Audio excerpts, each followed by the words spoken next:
we are happy that you're here. We're happy that our great speaker is here, and we'll introduce him in a moment.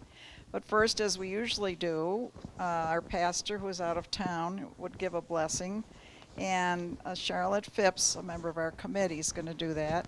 And we are so grateful for all the blessings we have, this food and each other, and especially our wonderful earth. So, Charlotte.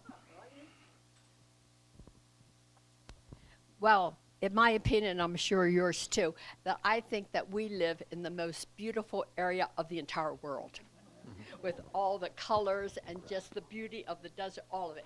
So I found this prayer, I thought, which Earth Day is coming, and I thought was very apropos. So we'll have prayer. O Creator of all wonders, your breath stirred the first dawn, and light spilled across mountains and seas. You painted the sky with the blush of morning and clothed the fields in green and gold. We thank you for rivers that sing over stones, for forests that whisper in the wind, for the fragrance of rain on thirsty soil and the warmth of sun upon our skin. Teach us to walk gently upon the sacred ground, to guard the life that blooms and soars, to cherish the smallest seed as much as the tallest tree. Let our hands be stewards, not takers, our hearts be keepers of your gift. May our gratitude rise like incense, our care flow like living water, until the whole earth reflects the love with which you made it. Amen. Amen.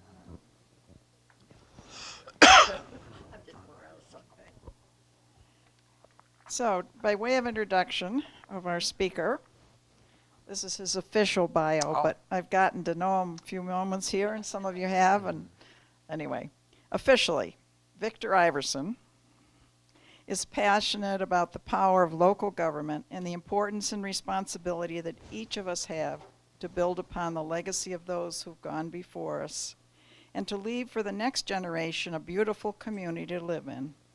He currently serves as Washington County Commissioner. He was first elected to office in 2014. Prior to holding elected office, he advocated for local access and multiple use on Utah's public lands as an advisor to Senator Mike Lee. During his time as county commissioner, Washington County has been in a transformative period where personal freedoms have been under threat as he has defended Washington County citizens to allow for individual choice. Commissioner Iverson has been a recognized leader across the state of Utah, serving as president of the Utah Association of Counties, guiding them through important changes. He has also served on numerous boards and committees. He's played an important role in declaring Washington County America's county. He and his wife live on a hobby farm in Laverkin, and he loves his 5 children and adores his 3 grandchildren. So, as our usual way, Commissioner Iverson's going to speak to us, and then we'll have a Q&A chance for everybody. So, Thank you. you have your mic there. Thank you. Well, thank you. I've actually been looking forward to this for a while since it's been on my calendar. So I'd like to just talk, on my calendar it said talk a little bit about county government, and I'm passionate about county government. Like I said, in my bio, I was president of our association, our state association. I've served on national boards as far as our National Association of County Governments. So if you will, I'll just talk a little bit about county government, and then I want to get into the weeds on things that you want to talk about. So county government, there's obviously 3 of us county commissioners, and we have both executive and manager and also legislative powers as far as the county goes. So it's kind of like having your mayor, city council, and city manager positions all wrapped into one. But along with us 3 county commissioners, we also serve with 6 other elected county officials. So you have your county sheriff that's in transition right now. We're just having a change, but our interim is Barry Golding. We have our county attorney, who is Jerry Jager. And Jerry is also fairly new to his post, but not new to the office. He's a prosecutor. In the past, it seems that for the last 3 county attorneys we've had, they've come out of our civil side of the county attorney's office. Jerry's a prosecutor, which I think is also an important kind of perspective that he brings. Tom Durand is our assessor. It's so important that, you know, the property tax and the property tax rolls are taken care of properly, and that he report to the people. And we have Gary Christensen, who is our recorder. And so all of your property documents and everything have to be kept in order, and that's the reason why you need to elect your recorder. Our treasurer is David Whitehead, and then we have our clerk auditor, who is Ryan Sullivan. And that's a combined position. Some counties have clerks and auditors, and ours was combined a number of years ago. You know, we're starting to grow enough that I could see in the future that we might split that office, but as of right now, Ryan runs both sides, which is obviously in your clerk side, you're taking care of all of our records and minutes and elections have become a very big deal and a kind of a controversial in some circumstances. And then on the other side, the auditor side, he's taking care of all of our budget and stuff. And so as county commissioners, we set the policy and the budget for the county, but each one of those elected officials have certain important responsibilities to come back to you. Now, one thing that some citizens, and I don't mean to, some of you probably already know all of this, but I remember when I first decided to run for county commissioner, one of my dear friends, I was talking to him and said, hey, could you support me for running for county commissioner? He said, I would love to support you, Victor. I just have one question. What do county commissioners do? And he's like, the only county commissioner I've ever heard of is the commissioner on Batman. So if you could just tell me a little bit about that. So now county commissions and counties, we are a political subdivision of the state. We have certain responsibilities. We don't tell cities what to do. Cities are separate, and they're also political subdivisions of the state. In Washington County, I think we do a really good job at working together to the best we can. Right? There's always a healthy, you know, not friction, but you know, everybody stands up for themselves. But I say that we work really closely and better than any county that I know of with our cities. So we come together. It's kind of that Dixie spirit that comes from our pioneer roots, where we do try very hard to work together. We're going to talk about transportation planning and some of those things today. So when it comes to transportation, and I know there's going to be some questions there about that, but I hear a little beep. Hopefully it's not bothering anybody, or a little. I'm fine. But when it comes to planning transportation, you know, and so I'll be in a meeting and they'll be saying, you know, why don't you put a street light over here on this street or whatever, and it's in the city limit. So how transportation planning happens, obviously the cities are working on their transportation plan, their main artery roads, how that looks. And then we come together in what we call the Metropolitan Planning Authority. This is a meeting that happens every month. We have planners that are assigned to that. Transportation dollars come through the state. They actually go to 5 county, and then 5 county puts this on, and we host it. And it has representatives from all the larger cities. And that's where we work and interface with UDOT and others on long-term transportation. And another part of that is there's a certain fund that comes through the county that cities can come apply for, that is to purchase right-of-ways. And the whole goal with that is if a city knew that they were going to have a main road through a certain area, hopefully if they could get that land when it was cheaper, of course we all know that cheap land has long since left this county, but that they'd be able to, if under willing seller or willing buyer, they'd be able to buy land, you know, to secure that so that we'd be planning ahead. Here's one of the problems, and I know that as you drive around town, you're thinking, why is traffic getting so bad? Is nobody even thinking about planning? We all have plans. The only problem is the growth has outpaced some of our plans.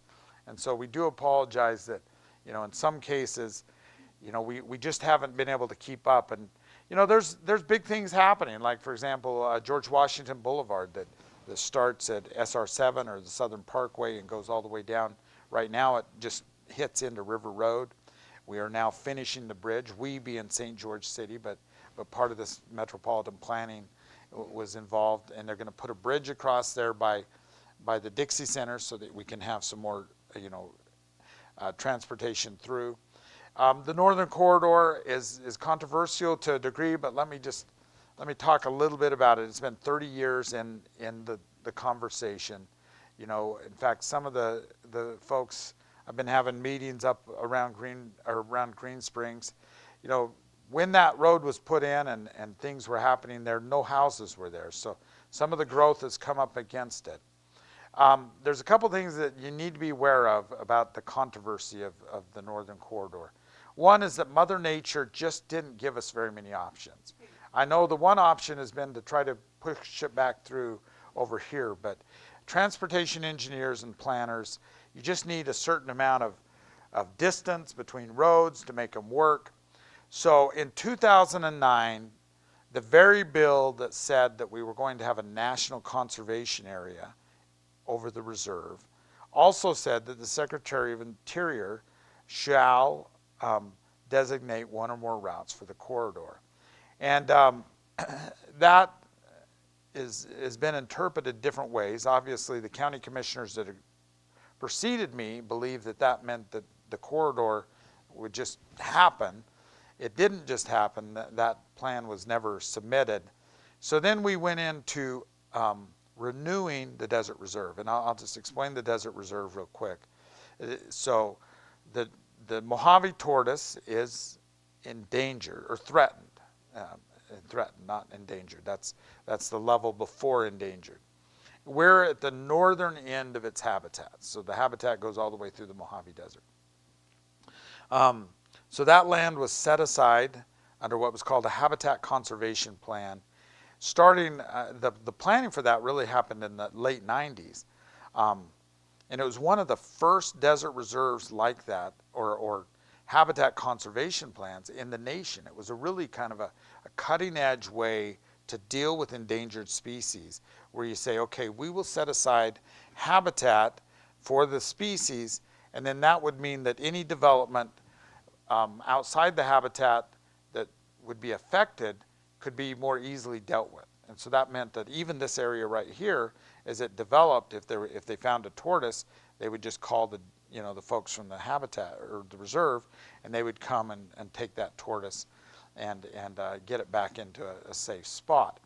And so that had been 20 years, and we went through and we renewed it. And it was also, since we were one of the first to ever do it, we were also one of the first to ever renew a habitat plan. And so you have to remember the endangered species really came in the late 70s, and so the regulations on it has kind of been like a moving goalpost, and I don't want to bore you with all the regulations of endangered species. But when we did that, then we also secured the right-of-way administratively. So we felt like we had secured it legislatively, and then we felt like we had secured it administratively. That was signed, and then it was overturned, and then we've overturned it again, and now it's in court. And so it now has a preliminary injunction on it. We feel like we'll get a ruling out of the D.C. District Court probably in October. And what we think, the judge made some interesting comments. And so they're suing the federal government. They're not suing us, but we are interveners with UDOT. It's going to be a UDOT road when it's finally built. So anyway, he made some interesting comments. He basically told the plaintiffs, he said, it's clear to me that the county and state have a right to this road, but I'm going to try to interpret, and we're reading between the lines, I'm going to try to interpret lowest impact in here. And so we're afraid that the judge might try to become a traffic engineer and tell us, well, stick the road back where it doesn't belong, and then we'll have to appeal it again. The reason we're arguing for that road is just that we don't have very many options. And so here's my promise to you, whether you love the road or not, is that I've heard a lot of people say, well, once that road goes in, then development goes in as well. That's not true. So the road will not have development in the reserve. The reserve is the reserve. It's clamped down. And so there won't be development by that road. And then the other thing is that it will be a parkway, not a highway. And then you also have to know where it's going to hit. So many people think it's going to hit up by Diamond Valley or up there below the ledges where they've seen a You know, there was kind of a failed overpass there. Where it's going to hit is on to Red Hills Parkway. So where Red Hills Parkway makes a turn to go back down towards Bluff, and you'll see kind of a little, there's almost like a retention pond there. That's where the road is supposed to come in. So it's much lower. It really gets you down, lines you up with Snow Canyon Parkway, and the goal is to get traffic, give you a route back and forth. For our friends up in the Green Springs area, I just want them to realize that we can mitigate some of the damage or the impact, because I wouldn't want to, you know, if you go up there now, it's almost like a cul-de-sac up there, or you know what I mean. It's very quiet, and if traffic's going to increase, you're going to be impacted. I think that when you think about Snow Canyon Parkway and other roads that we have around, if you do it right and you do some landscaping and you control speeds and different things like that, at least, you know, I'm not saying it's going to be what everybody wants, but at least we can help the community not feel as impacted. So that's kind of where we are on the northern corridor. A lot of people have questions about the western corridor, which is a road that comes basically from Santa Clara and then hits the down into Sun River. You know, let me tell you, I've taken years off my life trying to get the northern corridor, and we're still years away. I'm not going to be a county commissioner when the western corridor comes in. I mean, I've been a county commissioner for a fair time now, and I don't see the demand there, and eventually the western corridor might make sense. I just talk to my friends in Sun River and say, don't let it bother you too much. We're a long ways away. The only problem is then they invite Myron Lee, who is our traffic planner, metropolitan guy, and he's kind of a bull in the china cabinet, and he comes in like, oh, it's going to happen. Well, I don't know. We have other traffic problems in this county as well. I live on the east side of the county in Lavercan. We have SR9 going over there. I don't know if any of you are from over there, but if you try to go over there and turn down to Sand Hollow, it's really difficult. And so what the plan is on SR9 is to basically put frontage roads and overpasses so that you can take away the stoplights. But we're talking hundreds of millions of dollars, and money is more and more tight and difficult.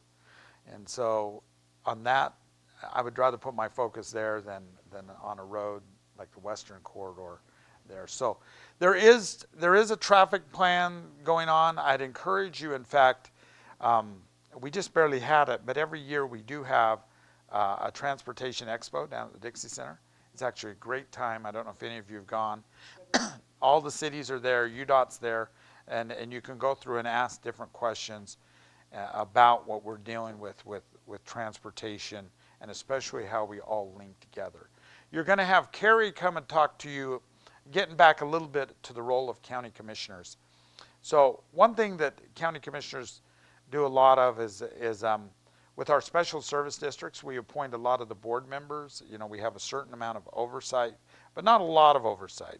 And different special service districts are different. So, for example, solid waste is ran by a special service district, right? So the landfill is owned by the county, technically the real estate is. And then a board, it's a large board, it's like 22 members. All of the cities are on that board. All of the cities tell us who to appoint, but we appoint them, right? You know, it has to come through the county commission. It's that way with like other large and small special service districts. The Washington County Water Conservancy District is a special service district. It's a little bit different. It was created in the 50s almost, when the city started to see that the resource of water was becoming more scarce, and to prevent them from fighting over the limited resources, they came together, and I think we've done something here that I'm very proud of, where each city has their own water rights, but then new water rights and new water development is ran in kind of this larger pooling agreement in the water district. And Carrie's going to come next month, and I think she's going to do a great job at explaining what our 20-year plan is for water. I like to say that Cress Daly, who's a great friend and mayor of Washington, he gave me a book, The Red Cliffs of November. It's about the settling of Washington. And what I really liked is that it listed the second wagon train into Washington City when they were trying to settle. And Washington City predates St. George. And I love it because Iversons are listed in there. I love it also because, my dear friend who I still live next door to, he's a prince. And the princes were listed there as well. So somehow we came in together and we're still neighbors together. I guess that's the way this town works. But what I'm sure that the first question, and this is my mother's people are all from Kentucky and they're coal miners. But I'm sure what the first question the Iversons had when they got here is, what's the water situation?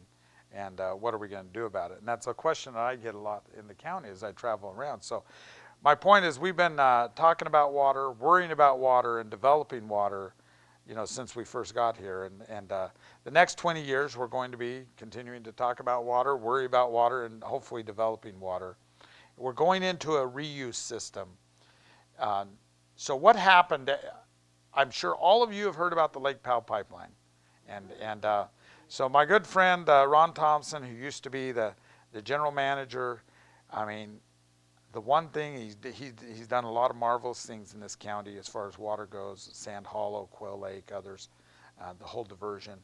But I will say one criticism I have is he put all of our water eggs in one basket, and that was the Lake Powell pipeline. But we have a problem with Colorado.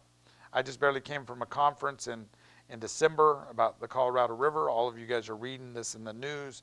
We have a problem with hydrology in the Colorado. It's not even a consumption issue. Like what I mean by that is Mother Nature just hasn't been giving us enough rain. And part of the problem is the lower basin and even Mexico, they take all of their water rights at the head gates. Well, all of us in the upper basin, we deal with drought every year, right? When there's drought, we're just going to have to deal with it. And so there is this real discussion right now, and we're going into basically, out of the last 20 years, a majority of the years have been serious drought years. We're in a serious drought year now. And in fact, from the reports in December, there was a lot of fear, and there still is a lot of fear, about Lake Powell and Lake Mead going into dead pool, which is means that we no longer generate power. And so, Mother Nature is fickle. She has her own mind, and so I don't know. To me, there are maybe bigger solutions that engineers could solve. It's definitely not going to be solved at the Washington County Commission level, but things like desalination in California to replace water exchange. Even the idea that 3% diversion out of the Columbia Basin would solve all of the Colorado River's problems. Even a big engineering feat like bringing water out of the upper Mississippi, because there's just, but America has to think big. Those are huge projects. Those are huge conversations. But there's also 40 million people depend on that Colorado River. All of our winter vegetables, like 80% of them, come out of the river. It's not about golf courses. I'll tell you, golf courses are like just an ever so slight. You could dry up every golf course in the Colorado system, and you wouldn't even make a drop of a difference. Even alfalfa that gets a bad rap. The one gentleman that was doing a presentation at this conference made an interesting point. He said, at least as far as in the lower basin, by the time it gets down there, the salts that are in that river, sometimes alfalfa is the only crop that can use that water. And I will tell you, as long as we're talking about salts in the Colorado, one of the challenges we have is we have these hot springs, and we've just barely built this beautiful resort in La Verkin, and but those hot springs come right up in the river, and they put 80,000 tons of salt into the Virgin River at that point. That's the reason that for some of you who've been here for a minute and remember the fields that we had in Washington that are almost disappeared, that's one of the reasons that you never saw sprinklers or anything out there, because they had to flood irrigate that to push the salts down and past the root zones. What that also means is that I frankly think that whole white ring that you see now that Lake Mead has gone down, I think that's probably from Pa Tempe.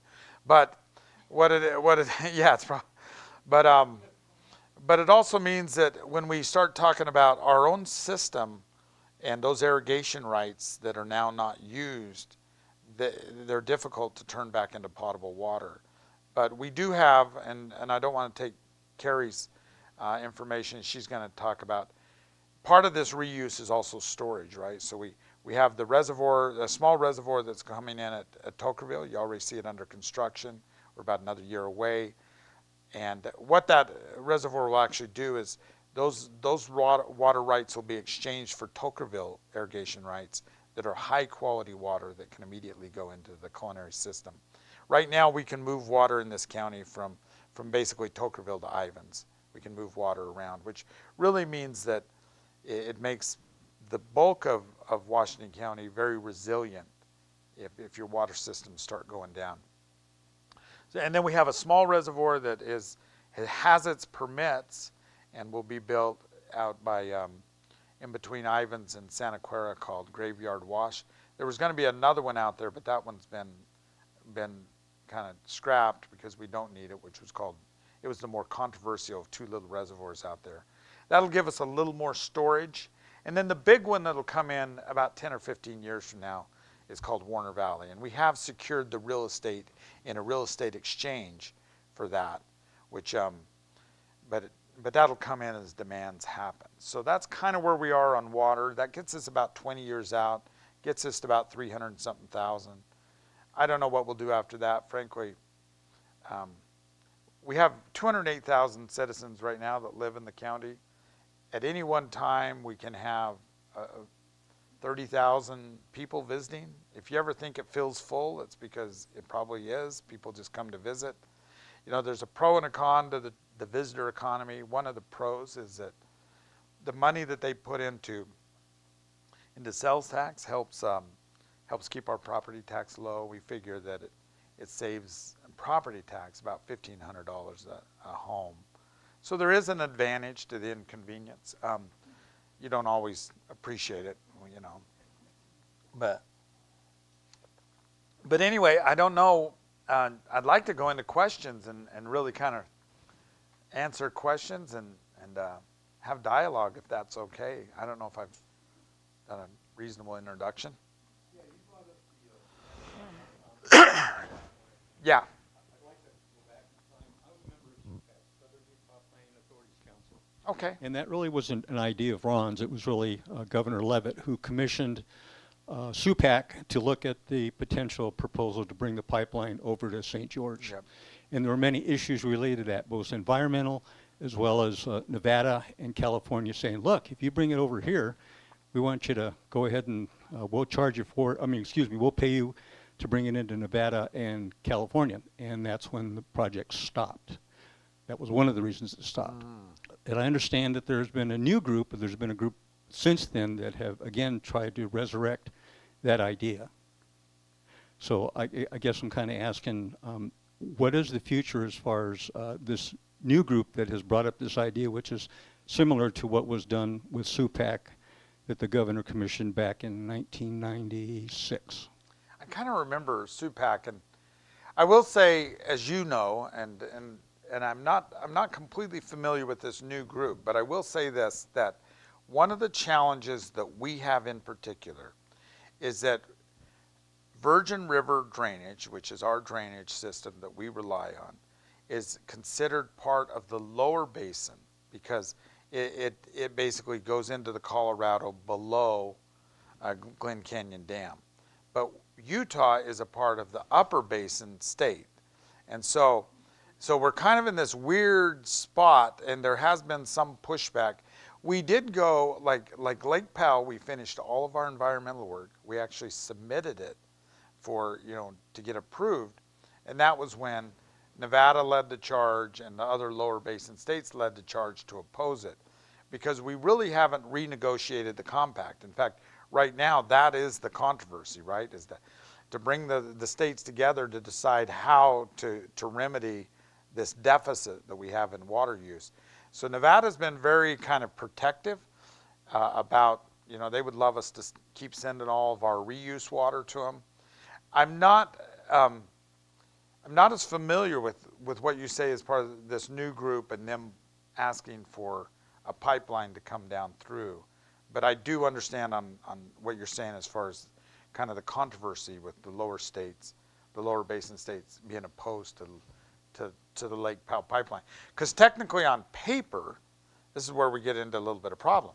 On paper, Utah has the water rights. In fact, when we talk about the Lake Powell pipeline, what we really need to call it is the Flaming Gorge pipeline, because the water is impounded at Flaming Gorge, and then it would be put into the Green River. It would actually have an environmental benefit, and it would come down, and the diversion point would be Lake Powell. And so these are the controversial, kind of discussions that all the states are having right now. I think Lake Powell is something that I'd like to see happen in the future. Not as much as I don't want to see it just for growth, but I do get a little worried about our dependency on one water source. And I will tell you that our reservoirs, man, last year was like a historic dry year, and our reservoirs did very well. Conservation, citizens have been great to understand. We've never had to implement. We do have these drought contingencies planning, if it gets too dry, what has to start happening. But up to this time, we've been able to live on our bank account, which is our reservoirs, and they've served us well. I think last year we finished the water year with 60% in Sand Hollow, which might sound bad, but that's exactly why you have a reservoir. I know that New Mexico, for example, back in the 80s, they decided to stop building reservoirs.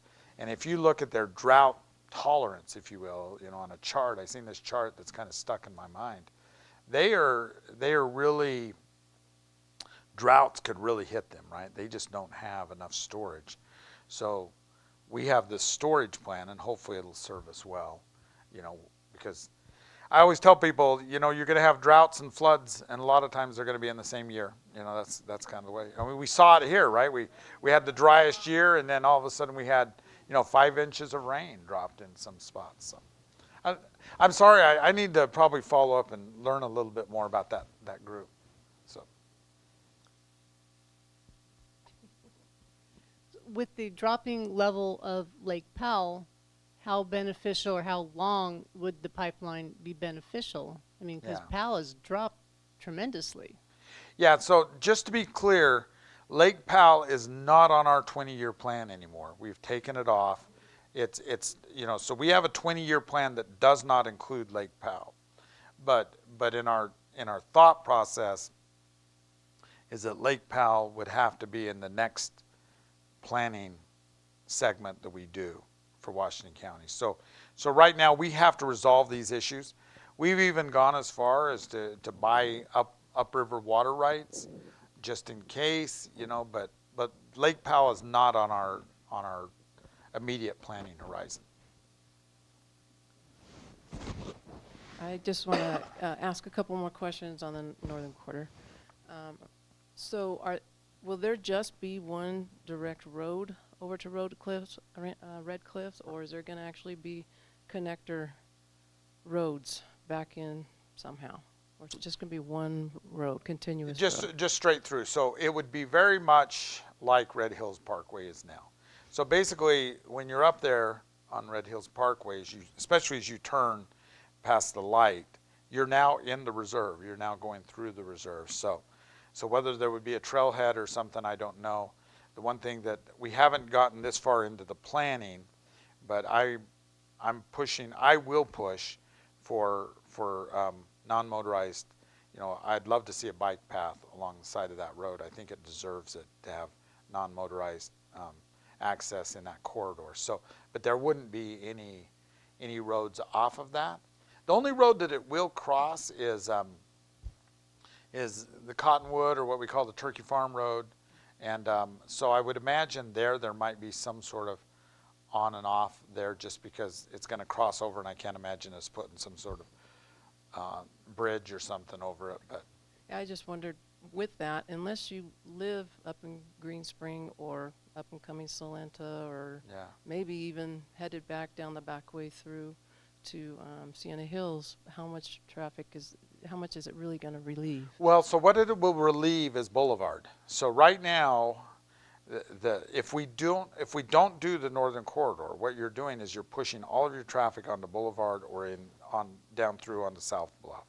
So the goal or the hope would be is that it would alleviate that traffic. So basically, if you're coming into town and you wanted to take that road to get over to Ivans and Santa Clara, you could get off at, like exit 13 up here or something. So that's the projection models.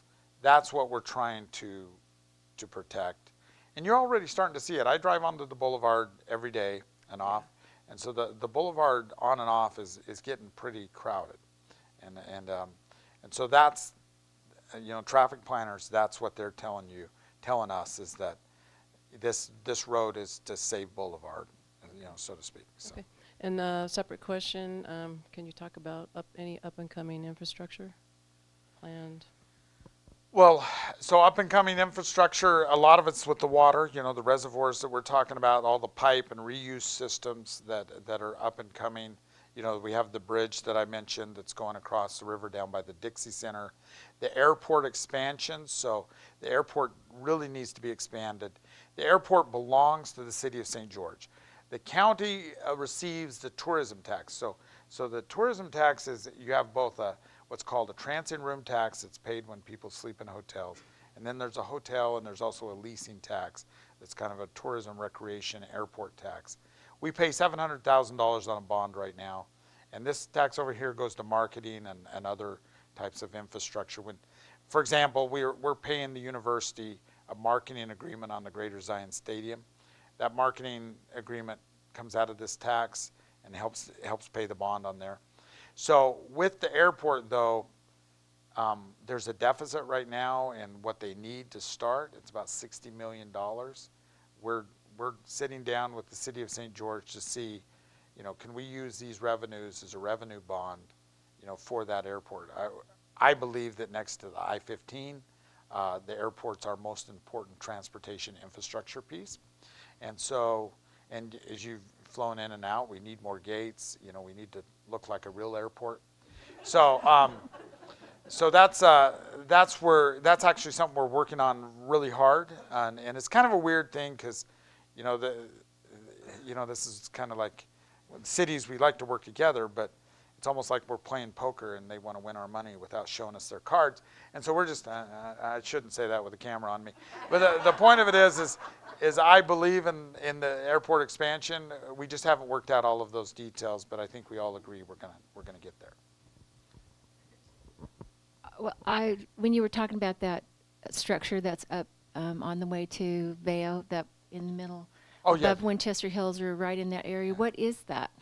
So it's my understanding that was kind of a failed, they were doing some sort of development there, and then it stalled out, for whatever reason.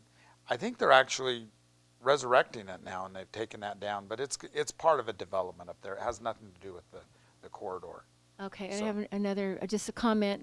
I live in Santa Clara, and I come here all the time. Mm-hmm. This side of town, and so I take I call it Turtle Road, the red the one Yeah. that goes through the reserve, and I don't see that there's a backup of traffic on that at all. So I'm just wondering how much. You're saying people are going to get on Red Cliffs and go around through the neighborhood and then come into St. George that way. I just don't see people. Yeah. I mean, that road, I've never had a traffic backup on that road. Yeah, so the backup is a little bit more down on Boulevard, and I'm not a traffic engineer, and we're not to crisis level yet, but what traffic engineers are telling us is that all of their modeling shows that if the road is never built, that basically you'll push too much traffic down on those roads. And so, but you're right, like Red Hills, as it currently sits, is functioning. I think it's pretty close to capacity, but you're getting through the lights. So what they call failure is once it takes you more than one stop to get through a light. Mm-hmm. And so that's what you're starting to see at some of the places where, at the end of Boulevard now, where, sometimes you can wait a couple lights to get through. And so that's where traffic engineers get a little nervous. But what I'm saying is that who's going to take, if they want to go on St. George Boulevard, why are they going all the way up to the reserve and around to come down into St. George that way. If it's supposed to take the pressure off of St. George Boulevard. Yeah, I think that some of those people that are trying to make it are still using the boulevard. I mean, so it, yeah. I see your point, but the modeling is showing that it's kind of at capacity now, and it's going to get a lot worse as you see the fill in, as far as traffic going back and forth. I don't know if I answered your question. Well, back when they were talking about the Yeah. northern corridor and all that, they were talking about making one of like St. George Boulevard one way and then First South the other way, and it seems to me like that would be a better thing to alleviate the traffic rather than having to go all the way around the mountain. I have seen those models, and the engineers said that over time that would get really bad, and it would start to ruin that part of town. So it's kind of a value choice, and so there's also been the idea that you push more people onto Red Hills through the cut. So, I mean, I know there's disagreement on it, but the traffic engineers will tell you that it will get worse if the corridor isn't built. I just wanted to know if you want to see traffic, Riverside Drive and Yeah. Dixie Drive are impossible. They are going so fast, and more people are using that to cross St. George than probably any one of these. So you're talking Riverside and which road? Dixie Drive, And Dixie Drive, yeah. those I are just so impossible to get through. I do hope that George Washington Boulevard going on down to the bottom of, it will help relieve that a little bit. You know what I'm talking about? So George Washington Boulevard comes through and hits right there by the Maverick. And now that road will go straight through, and there'll be a bridge across by the Dixie Center. So hopefully that'll be kind of a little bit of a pressure relief. Impossible right now. Yeah, it's bad. People going to work to get across town, they're using that instead of these other highways up here. Yeah. So if anybody's thinking about traffic, that Yeah. area is impossible. Yeah, Cameron Cutler, who's the engineer at St. George, and they're working hard, but Little Valley just, man, it went fast, and so they've really struggled. I know that they're finishing some other routes down that'll hit down near Desert Color, so hopefully you can get people down onto the SR7 down there.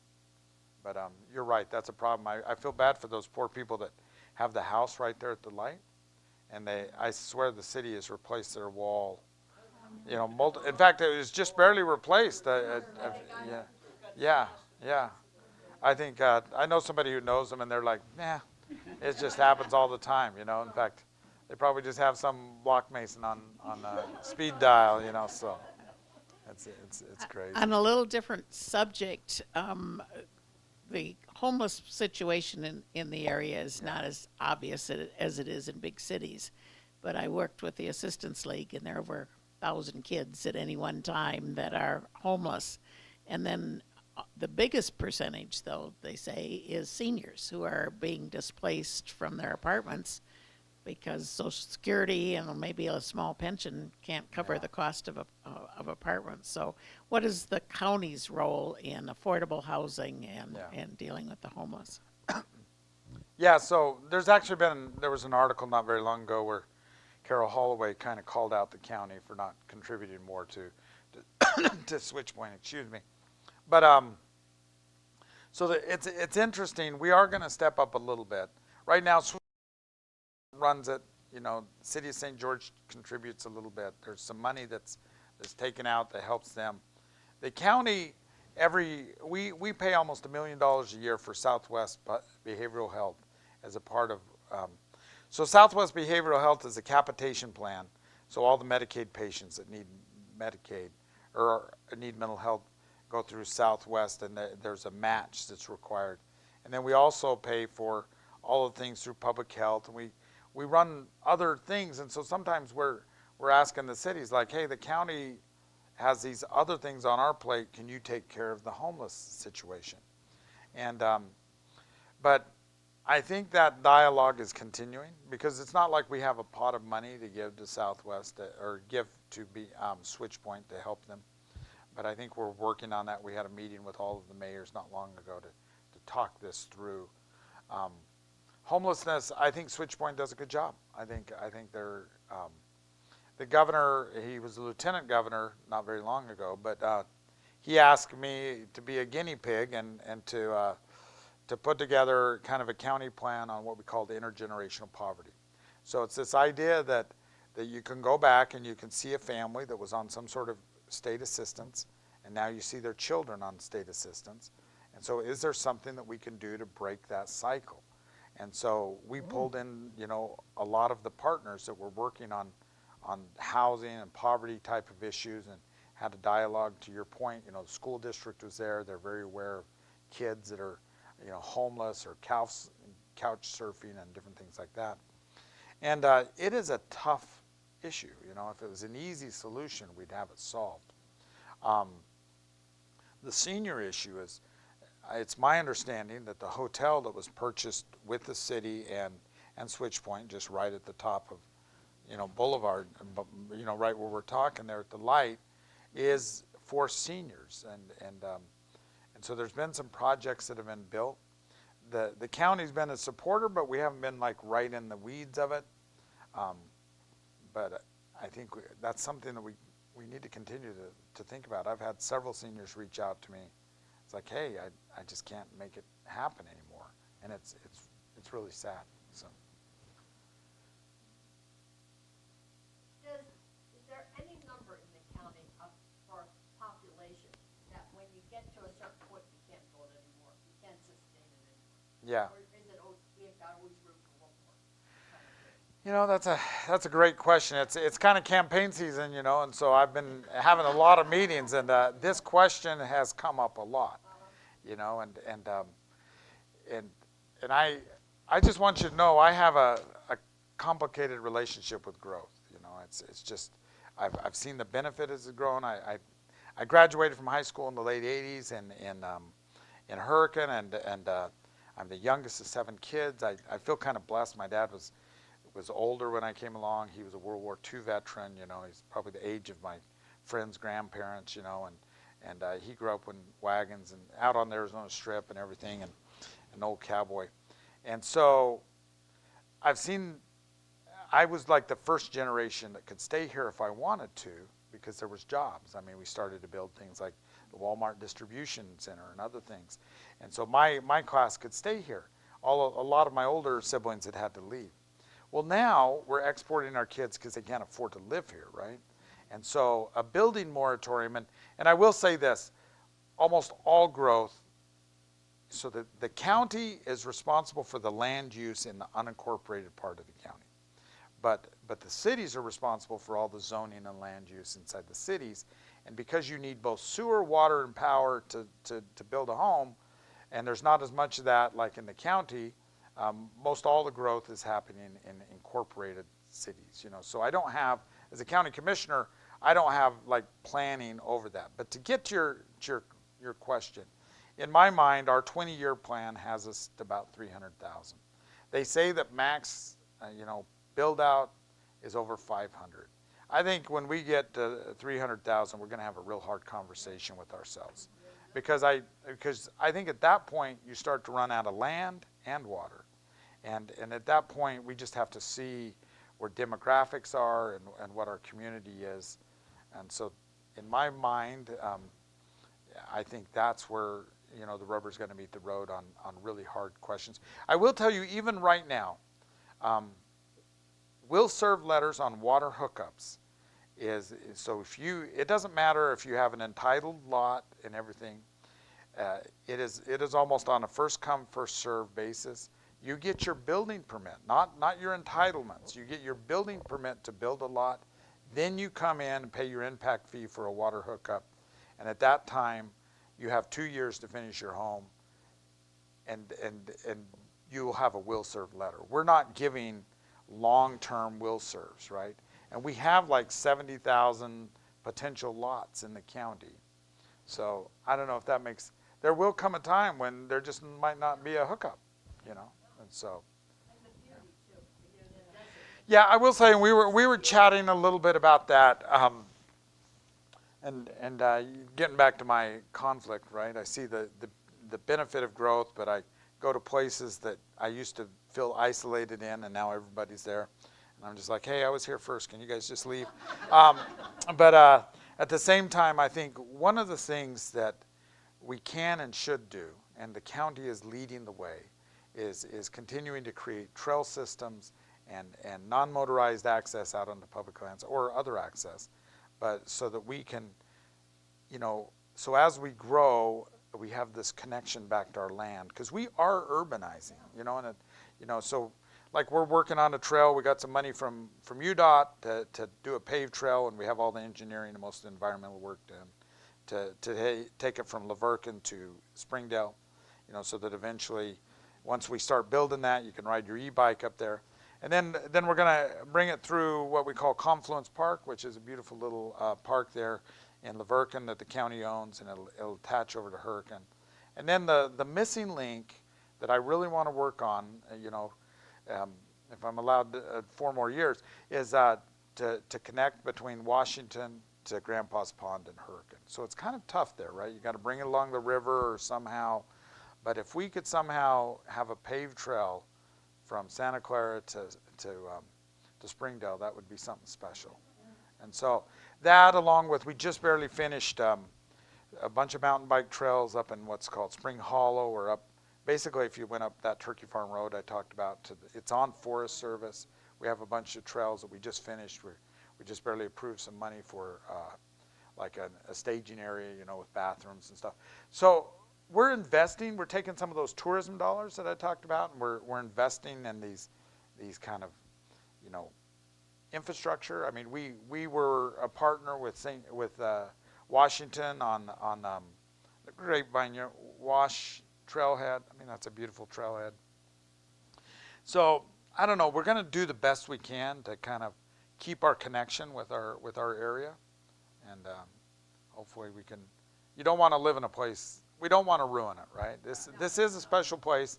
It's a gathering place. You know, people feel called here, and I feel blessed. You know, I'm native, obviously, but I feel blessed by the good people that have chosen to move here. And sometimes people are like, I don't even know why I'm here. You know, it's just, you know, I'm driving through one time and, you know, just decided to stay. There is a special place. I mean, here we sit between 3 great western formations, geological formations, right? We have the Basin and Range out here, and Colorado Plateau, and the Mojave Desert, and it is special. It's hard to build roads. Mother Nature didn't give us very many options. You know, some ways we wish it was Kansas, right? And we could just put a road wherever we wanted. But I've talked probably too much. Yeah.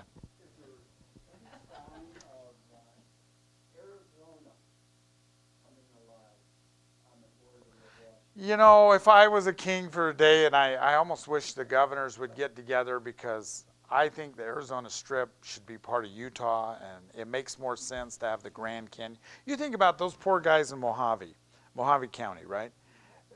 They are in Kingman, and they have to take care of what's going on in Colorado City, and then our folks that are in Fredonia over there by Kanab, they have to go down to Flagstaff. I mean, that would be tough, and so.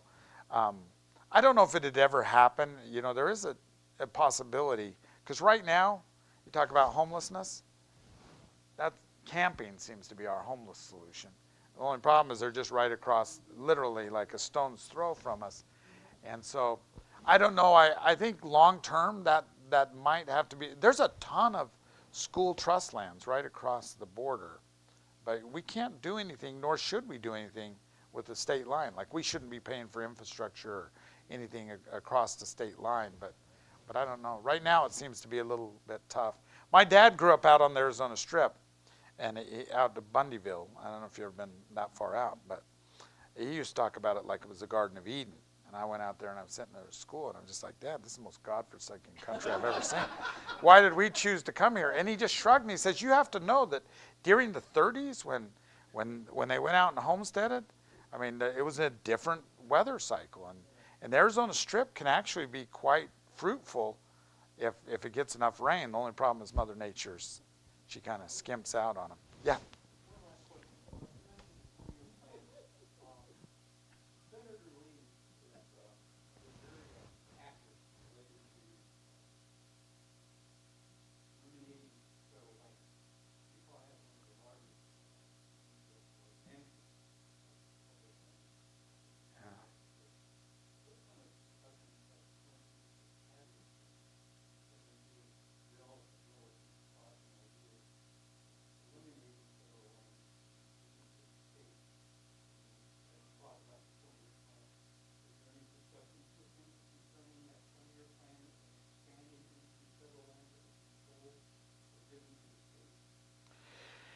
You know, I've been in a lot of those rooms, or this has been a conversation that's ebbed and flowed. And some people, you know, you might have heard of Mike Noel. He used to be in the state legislature. He was very active. And then we also had some other legislators who were like, yes, we are going to take all this federal land and then we're just going to, you know, pay off our debts and so on and so forth. I think the truth is a lot more fragile. I mean, I don't know how to say this. Like federal lands right now, first of all, when you exclude all of your parks, when you take away all of your like special designations, your Forest Service land, you're really just talking about the BLM land. And then on top of that, even on that land, there are already rights. You have mining rights, you have grazing rights, you have certain water rights and transportation rights. And so I think sometimes Senator Lee, and I haven't talked to him recently, but I think sometimes the conversation might sound like it's bigger than it is. I do think that the Bureau of Land Management, and this used to be my role with Senator Lee, I interfaced with them, and they will tell you that there are pieces of property that are in the urban interface that are really difficult to manage according to their mandate. And so I think on very surgical a level, I personally think what should happen is they should do some exchanges with SITLA, the school trust lands, and exchange those out. And if we can find a win-win, that should be the case. I will say that there was a big blow up a year ago or so when Celeste Malloy put out on a bill, on a reconciliation bill, like 11,000 acres in Washington County. It became quite controversial. But I want to tell you the backstory of that. So she came to the county and said, hey, county, a few months before, she said, if they were to make a paradigm shift in Washington, what are some lands that you would want? And what we did is went through almost all of our roadways and said, well, just give us these roadways. And some of them are like old Highway 91. You know, they're the roads that you already think we own, but technically we might not own. And then some of them were recreation lands. The list was not sophisticated, I'll just tell you that. It was just kind of and then all of a sudden, the next thing we know, some congressmen from Nevada wanted to do some land exchanges. Our lands get thrown in, and then all of a sudden the acreage itself becomes the issue, right? It's like 11,000 acres. Are you kidding me? We're going to do away with 11,000 acres? And so if we would have done it differently, we wouldn't have ever asked for those lands. There was only we actually narrowed it down for her later, and there was like only one or two roads that we really would have appreciated on that lands bill. But I've come a long ways on this topic, you know, because I love public lands, and I also don't always appreciate the way the federal land managers manage it, but I understand the rules that they're under. So I do think there's times and places that maybe we could do some thoughtful exchanges. I don't know if that answered your question. Did it? I talked a lot, even if I didn't answer. You know, I'm a politician. I'll rattle on for a minute, you know. So anyway. Time for one more question. Yes. All I want to know is, I don't know if you can even address this as a county commissioner, but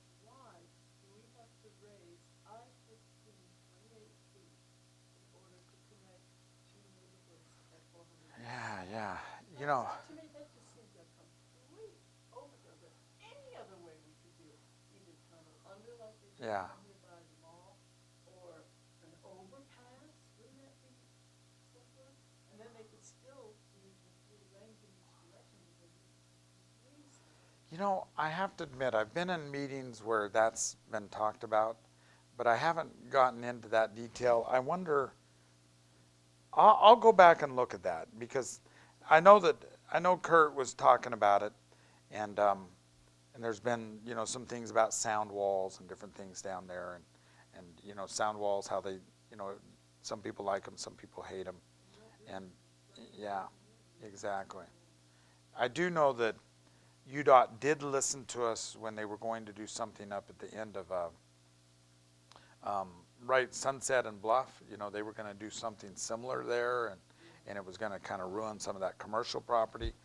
To be honest, I haven't paid as much attention to that as maybe the Northern Corridor or other things. But I'll go back and ask the questions. They would have to do it. And while they're doing all of this, they're increasing the lanes to 3 Yeah. in each direction. And for quite a distance. Yep. It's like, and they're mandated to have 2 lanes open at all times in Yeah. both directions. Yep. It's like, I don't know. Yeah. You know, it sounds like a Rube Goldberg thing. Yep. Well, I'll go back and ask. I don't have an answer on that. Yeah. Maybe somebody Yeah. looking at that and saying, is this really a good way? Is there a way to do that? Is it going to destroy that neighborhood? Yep. I know they're sensitive to that. I know the purpose was to connect Yeah. neighborhoods across that 400 Yep. area, but it's like, that's kind of a Yeah, exactly. Yeah, I will go back and ask some questions. Actually, the gentleman that's the local UDOT engineer is a friend of mine, and I'll talk to him. So, well, thank you. Well, we promised to keep pretty much to the schedule, but thank you so Well, much for thanks. your time. Yeah. Appreciate it very much.